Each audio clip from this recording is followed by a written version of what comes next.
तो गाइस मैं हूं अंकित और आप देख रहे हैं रेसलिंग फैंस नेटवर्क। तो अभी से कुछ टाइम पहले मैंने आपको बताया कि जो इंटरकॉन्टिनेंटल चैंपियनशिप का मैच है सर्वाइवर सीरीज के लिए वो अभी तक ऑफिशियल नहीं हुआ है।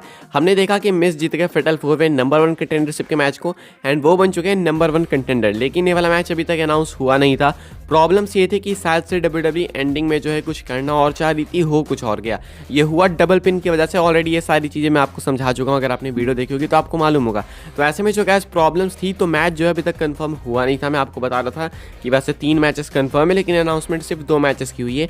3 में से एक अपना वॉर गेम्स मैच है, एक रिया रिप्ली और जोई स्टार्क का मैच है एंड एक मिस वर्सेस गुंथर का है। तो मिस वर्सेस गुंथर अभी तक इन प्रॉब्लम्स की वजह से अनाउंस नहीं हुआ था एंड हमें लगा था कि शायद WWE अनाउंस नहीं करेगी एंड अभी आने वाले रॉ में कुछ और कंटिन्यू होगा, उसके बाद जाके कुछ हमें पता चलेगा कि कौन सा मैच होगा कौन सा नहीं।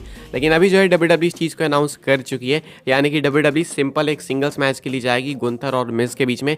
अनाउंसमेंट आई WWE की तरफ से निकल के, आप लोग देख सकते हो यहाँ पे स्क्रीनशॉट। मैच जो है ऑफिशियल हो चुका है, पहले ऑफिशियल नहीं था, ऐसे मुंह से बोलने को कंफर्म था लेकिन WWE की वेबसाइट पे लिस्टेड नहीं था, WWE ने अनाउंस नहीं करा था। लेकिन अभी जो है WWE ने इस मैच को अनाउंस कर दिया। तो क्वेश्चन है कि आखिर WWE ने इतना वेट क्यों करा, मतलब इतना वेट करने की क्या नीड है। जैसे रिया रिप्ली को भी उनकी चैलेंजर मिली थी रॉ में तो तुरंत मैच अनाउंस हो गया, तो मिस वाले केस में इतना वेट क्यों करा गया। जरूर WWE कुछ और करना चाहती होगी। तो अभी जो है WWE फॉर्स ऑफ प्लान्स वगैरह स्क्रैप कर रही है, फिर बना रही है। तो ये सारी चीज़ें करेंटली इस चीज़ को लेकर चल रही है, IC टाइटल को लेकर। फिलहाल मैच ये तीसरा कंफर्म हो चुका है सर्वाइवर सीरीज के कार्ड के लिए।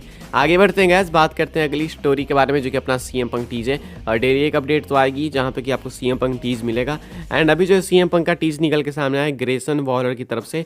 ये टीज कैसा है क्या मैं आपको दिखा देता हूँ। देखो मैं वही टीजेस बताता हूँ जो कि एक्चुअली में लॉजिकल होते हैं, वरना तो उसे 50-60 बहुत सारे आते हैं भाई दिन में निकल के, लेकिन जो लॉजिकल है वही मैं आपको दिखा रहा हूँ कि जिसका सेंस भी बनता है। तो जो ग्रेसन वॉलर है वो एक इंस्टाग्राम पोस्ट करते हैं, आप लोग उनके प्रोफाइल पे भी देख सकते हो जाके। यहाँ पे कमेंट्री टेबल पे हैं कोरी ग्रेव्स के साथ एंड यहाँ पे कैप्शन लिखते हैं even on commentary nobody can touch me. तो ये जो सिंपल सी बातें कह रहे हैं कि भाई कमेंट्री पे भी मेरे लेवल का कोई नहीं है, उस मेरे तरीके जैसा नहीं कर सकता जिस तरीके से मैं करता हूँ। ऐसे में जो ये बोल तो दी इन्होंने बात, लेकिन ये इतना सिंपल नहीं जितना सिंपल लग रहा है। ये एक्चुअली जो है फेमस है इसके लिए CM पंक, वो ये बोला करते थे अपने पाइप बॉम्ब प्रोमो में भी CM पंक ने ये चीज़ कही है। WWE के अंदर AEW के अंदर भी जब वो गए थे तो इस चीज़ को कहते हैं एंड सेम एग्जैक्ट वर्ड्स यही है, एग्जैक्ट सेंटेंस यही है, even on commentary nobody can touch me. तो एग्जैक्ट CM पंक की लाइन से जो कि उन्होंने WWE में बोल रखी है एंड AEW दोनों में बोल रखी है। एंड इससे पहले भी ग्रेसन वॉलर CM पंक को लेके पोस्ट कर चुके हैं, ऐसा नहीं है कि ये पहली बार कर रहे हैं, लेकिन इससे पहले वो ट्रोलिंग मैनर में कर रहे थे जब उन्होंने उस टाइम पोस्ट करी थी जब AEW से फायर हो गए थे CM पंक वो पेप्सी वाला कैन लेके। तो ऐसे में ये ट्रोल वगैरह तो करते हैं, लेकिन अभी के हिसाब से ये टीज है ग्रेसन वॉलर की तरफ से CM पंक को लेकर। ऐसे मल्टीपल टीचर्स गैस आपको देखने को मिलेंगे, इससे भी बढ़ के देखने को मिलेंगे, इससे भी ज़्यादा टीचर्स आपको मिलने वाले हैं आने वाले एपिसोड्स में। तो वो तो आपको भी थोड़ी नज़र रखनी है। अगर आपको कोई ऐसा टीज मिले जो कि शायद मुझे ना मिला हो तो आप लोग कमेंट करके बता सकते हो जरूर से। आगे बढ़ते हैं। अगर ग्रेसन वॉलर की बात करी है तो जो ग्रेसन वॉलर की अगली फ्यूड है वो शायद से सेट हो चुकी है एंड ये होने वाली है LA नाइट की अगली फ्यूड भी साथ में। तो ऐसे में जो ग्रेसन वॉलर ने LA नाइट को चैलेंज करा एक तरीके से एंड शायद यही आपस में फ्यूड करेंगे। तो एक्चुअली होता क्या है कि ट्विटर पे all of a sudden tweet करते हैं ग्रेसन वॉलर एंड निशाना जो है बनाते हैं वो LA नाइट को। कहते हैं seems LA night is in desperate need of the Grayson Waller rub after Roman ran through him at Crown Jewel. Luckily A Town Down Under is a very handsome team so maybe he can go back to managing some real stars to keep relevant. तो कहते हैं कि देख के लग रहा है कि रोमन रेंस ने जो बैंड बजाई है LA नाइट की उसके बाद जो उसकी हालत कुछ ठीक नहीं है।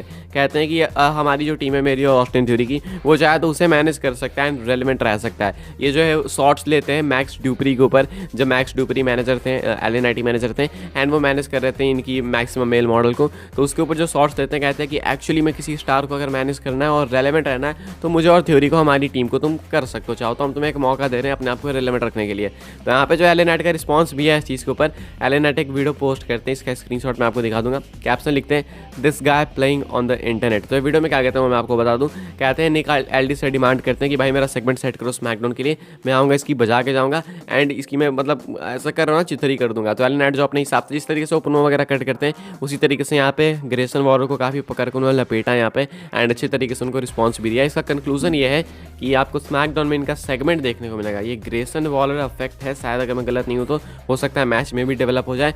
तो ग्रेसन वॉलर और LA नाइट जो सामने आने वाले हैं यही इनकी अगली फ्यूड होने वाली है मोस्ट प्रोबेबली। अब क्या ये लॉन्ग टर्म फ्यूड होगी या फिर शॉर्ट टर्म वो देखना होगा, लेकिन अभी के हिसाब से ग्रेसन वॉलर जो कि काफ़ी अच्छा रिएक्शन लेकर आते हैं वो भिड़ने वाले हैं LA नाइट से एंड यहाँ पे इन्वॉल्वमेंट ऑस्टिन थ्योरी की भी थोड़ी बहुत फोर्स होने वाली है, वो भी यहाँ पे इन्वॉल्व होंगे मुझे जहाँ तक लगता है। आगे बढ़ते हैं गाइस, विंस मैकमैन की बात करते हैं। तो विंस मैकमैन के लिए प्रॉब्लम्स तो खत्म नहीं हो रही है, तो विंस मैकमैन भी अब प्रॉब्लम्स क्रिएट करने वाले हैं। एक्चुअली में क्या हुआ, मैं आपको बता दूं कि विंस मैकमैन को लेकर रिसेंटली में ये हुआ, निकल के सामने आया कि विंस मैकमैन एक रिस्क फैक्टर है, एक रिस्क फैक्टर है टीकेओ के लिए। एंड ये ऐसा नहीं कि बाहर से कोई कह रहा है, वो टीकेओ वाले इस चीज़ को रिपीट कर रहे हैं कि विंस मैकमैन एज टीकेओ के चेयरमैन रिस्क फैक्टर है। अब विंस मैकमैन ने इसका रिस्पॉन्ड जो है ना काफ़ी अलग तरीके से किया, काफ़ी अलग रिस्पॉन्स है। विंस मैकमैन ने अपने 8.4 मिलियन स्टॉक्स बेच दिए टीकेओ के। सबसे ज़्यादा जो स्टॉक्स है, जो पावर है, वो विंस मैकमैन के हाथ में टीकेओ की। उनके पास अराउंड 50% के शेयर्स, अगर मैं गलत नहीं हूँ तो। एंड 8.4 मिलियन स्टॉक्स वो बेच चुके हैं टीकेओ के, जिनकी वर्थ अराउंड $715 मिलियन थी। तो $715 मिलियन बैठे बैठे, तो ऐसे में जो है 8.4 मिलियन डॉलर के स्टॉक इन्होंने बेच दिए। तो अब स्टॉक में कहीं ना कहीं गिरावट आएगी, वैल्यूज़ की डाउन होगी, मुझे ऐसा लगता है। इतना मैं इसमें माहिर भी नहीं हूँ, लेकिन मुझे ऐसा लगता है। ऐसे में जो है विंस मैकमैन ने ये स्टॉक्स बेच दिए। तो काफ़ी अलग तरीके से रिस्पॉन्स आया विंस मैकमैन का निकल कर सामने। एंड विंस मैकमैन वही चीज़ें करते हुए, वो एविल सही विलन वाली चीज़ें जिसके लिए वो जाने जाते हैं। अपनी आखिरी स्टोरी कवर करते हैं गाइस, जो कि जुड़ी हुई है रोमन रेंस को लेके। रोमन रेंस का बेबी फेस रन बस आने ही वाला है। जो लोग बेबी फेस रोमन को देखना चाहते हैं, आप लोग देख सकते हो।